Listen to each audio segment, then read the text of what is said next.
They were the face of billion-dollar franchises and hit TV shows until contract talks collapsed. From superhero stars to sitcom favorites, these actors didn't just walk away, they were replaced. Some asked for more, some say they were offered less, but in the end, the paycheck changed everything. Here are the actors who lost iconic roles after pay disputes.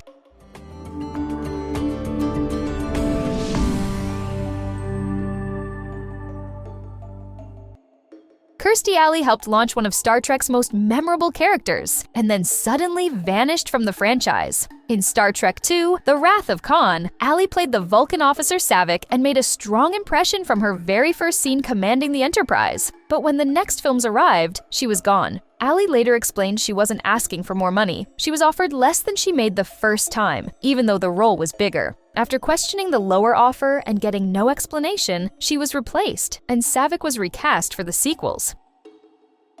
Bruce Willis was set to return to The Expendables, until a reported pay demand changed the cast overnight. After appearing in the first two films as Church, fans expected Willis back for The Expendables 3. Then, Sylvester Stallone suddenly announced on Twitter that Willis was out and Harrison Ford was in. The Hollywood Reporter later claimed Willis had been offered $3 million for 4 consecutive days of work, but allegedly demanded $4 million instead, $1 million per day. Within 72 hours of his exit, Ford was cast, and the franchise moved forward without Willis.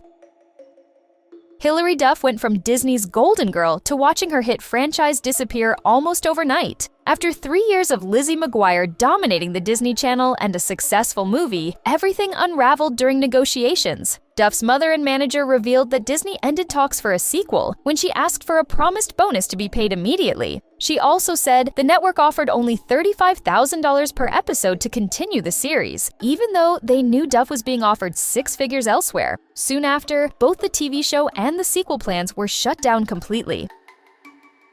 Sean Connery walked away from James Bond at the height of the franchise over money. After debuting as 007 in Dr. No, Connery played Bond in 4 more films. By You Only Live Twice, he was paid $750,000 plus 25% of merchandising. Then he reportedly demanded $1 million and a percentage of the gross to return again. Producers tried to use George Lazenby as leverage, but Connery didn't budge. Instead, they replaced him, and Lazenby starred in On Her Majesty's Secret Service. Later, United Artists brought Connery back with a $1.25 million offer for Diamonds Are Forever.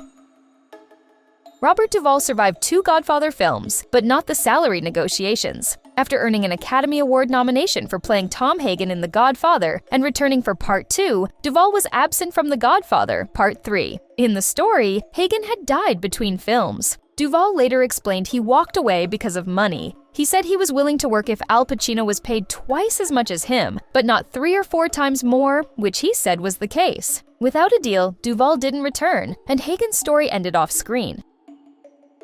Rob Lowe looked like the face of The West Wing until his salary stalled while everyone else's soared. When the series began, Lowe's Sam Seaborn seemed like the central character, but over time, his role shrank, and by season 4, a storyline was written to send him off. Reports said Lowe was making $75,000 per episode, while Martin Sheen was earning $300,000. Unlike many of his co-stars whose salaries had doubled, Lowe's reportedly stayed the same. He later released a statement saying it had become increasingly clear there was no longer a place for Sam Seaborn on the show. Lauren Cohan disappeared from The Walking Dead, and it wasn't just about zombies. After playing Maggie Rhee since early season 2, Cohan left during season 9. On screen, Maggie joined another group of survivors. Behind the scenes, her contract renegotiations hadn't gone the way she wanted. Cohan refused to settle for less, and she was written out before starring in ABC's Whiskey Cavalier. She later shared that she had already been looking to explore comedy and said 8 years was a long time to spend in one character. Maggie wasn't killed off, and Cohan eventually returned for the final season.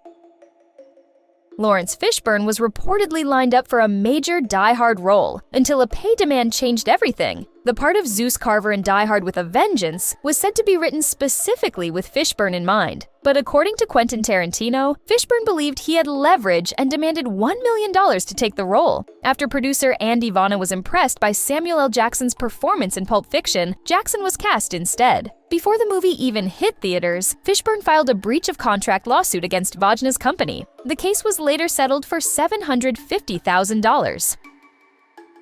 Crispin Glover didn't just disappear from Back to the Future, his exit sparked a lawsuit. After playing George McFly in the original film, Glover was missing from Part 2 except for recycled footage. Reports claimed he demanded $1 million to return, but Glover later said that wasn't true. He said he was offered $150,000 for the sequel, about half of what co-stars with similar-sized roles were offered, and when he tried to negotiate, the offer dropped by $25,000. With Glover out, another actor wore a mold of his face, leading Glover to sue the producers for using his likeness. The case settled for a reported $760,000.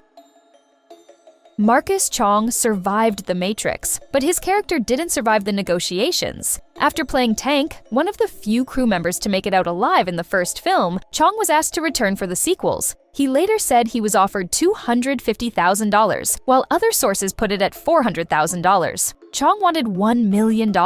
When that didn't happen, his lawyer sent a letter asking for $500,000, or he would work for free. Instead, the Wachowskis killed Tank off-screen. Chong later sued multiple parties and was arrested for allegedly making threatening phone calls to the filmmakers.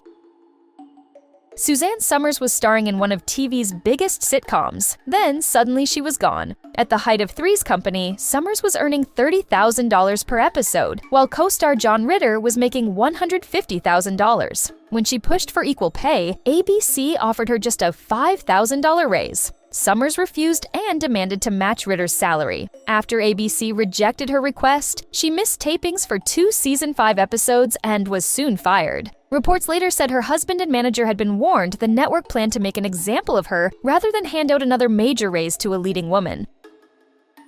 Terrence Howard helped launch the MCU, then was suddenly replaced. When James Rhodey Rhodes first appeared in Iron Man, it was Howard in the role. But by Iron Man 2, Don Cheadle had taken over and stayed on for the rest of the character's appearances. Howard later claimed that for the sequel, Marvel only wanted to pay him 1/8 of what they owed him. He also said he reached out to Robert Downey Jr. for help and was ghosted. Years later, Howard said he was drunk during that 2013 appearance, but did not say his original version of events was false.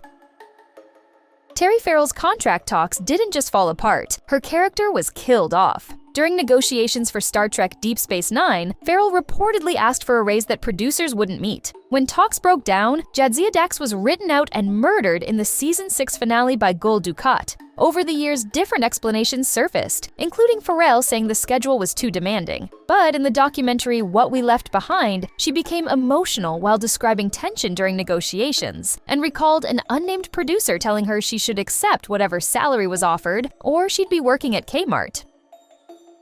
Steve Whitmire voiced Kermit the Frog for 27 years. Then, Disney fired him. Whitmire said he was told it was for being outspoken about changes to Kermit and refusing a specific project. Disney and the Muppet Studio claimed he was overly hostile and that his negotiation style delayed production, describing it as a pattern over many years. But another report pointed to money. An unnamed source said Whitmire was fired for asking for too much, including a higher salary than any other Muppets performer, first-class flights, and a separate salary for his wife who worked as his manager.